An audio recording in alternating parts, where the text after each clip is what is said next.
Welcome to Pindar Poetry. We hope you learned something new. You're starting immediately. Sign in and confirm your primary email so you can receive confirmations.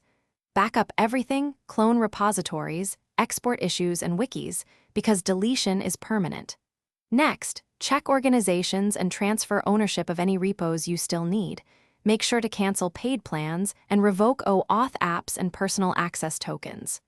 Once done, you'll be ready to open account settings to begin the actual deletion process without losing essential data. Now follow the deletion flow in account settings, read the warnings, and confirm what will be removed. You'll be asked to type a confirmation string or your username, then enter your password. Complete two-factor authentication if it's enabled.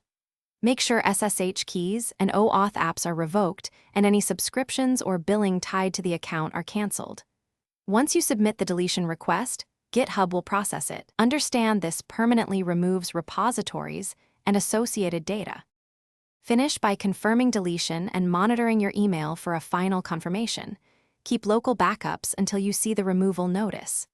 If deletion is blocked, check for remaining organization ownership, active billing, or mandatory repository transfers.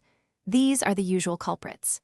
If you can't transfer a repo or billing won't cancel, transfer ownership to another user or organization, then retry. As a troubleshooting tip, if an organization or billing issue prevents deletion, resolve that dependency first before attempting deletion again.